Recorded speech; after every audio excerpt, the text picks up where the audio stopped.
तुम्हारी माँ कुछ नहीं कर सकती। जब यह शब्द 12 साल के बच्चे ने सुने, उसी दिन उसने कसम खा ली, मैं अपनी माँ को इतना बड़ा बनाऊंगा कि दुनिया सलाम करेगी। और फिर जो हुआ वह किसी फिल्म से कम नहीं था।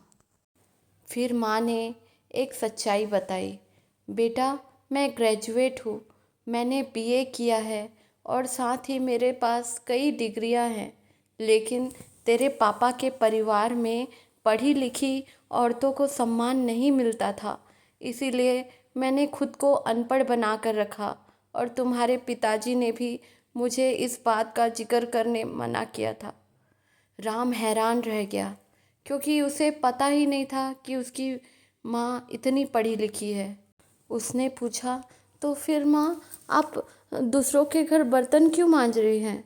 तब माँ ने राम को कहा कि एक बार मैंने नौकरी करने की सोची थी, इसी वजह से तुम्हारे पिताजी ने मेरे सभी डिग्रियों को जला दिया।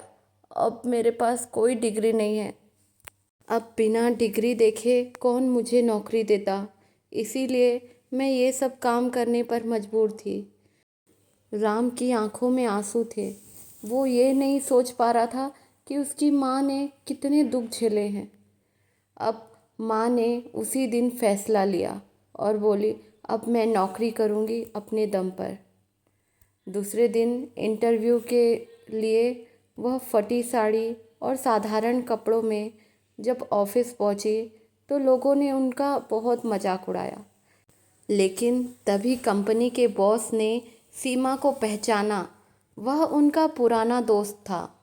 उसे सच्चाई पता चली और उसने सीमा को अच्छी पोस्ट पर नौकरी दे दी, साथ ही रहने के लिए घर भी।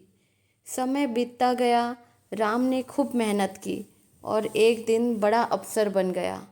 एक दिन उसके चाचा चाची उसी थाने में शिकायत लेकर आए कि उनके बहू बेटा ने उन्हें घर से निकाल दिया।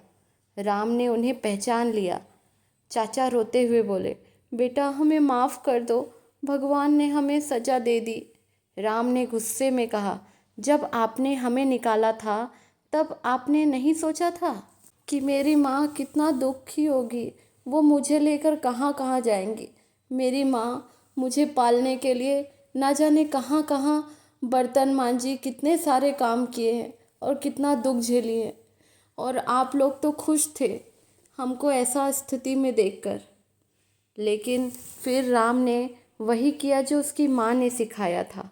उसने उनके बेटे को समझाया और चाचा चाची को उनका घर वापस दिलाया। बाद में वे सीमा से माफ़ी मांगने आए और घर चलने को कहा, लेकिन सीमा मुस्कुरा कर बोली, अब मैं आत्मनिर्भर हूँ। मैंने अपने बेटे को अपनी मेहनत से यहाँ तक पहुँचाया है। अब मुझे किसी सहारे की ज़रूरत नहीं। राम ने अपनी माँ को गले लगाकर कहा, माँ I am proud of you. और माँ की आंखों में खुशी के आंसू थे। सीख, माँ का आशीर्वाद और मेहनत इंसान को कहीं से कहीं पहुँचा देती है। अगर आपको यह स्टोरी अच्छी लगी तो कमेंट में ज़रूर बताइएगा और हमारे चैनल को सब्सक्राइब करेगा, स्टोरी को लाइक करेगा। धन्यवाद।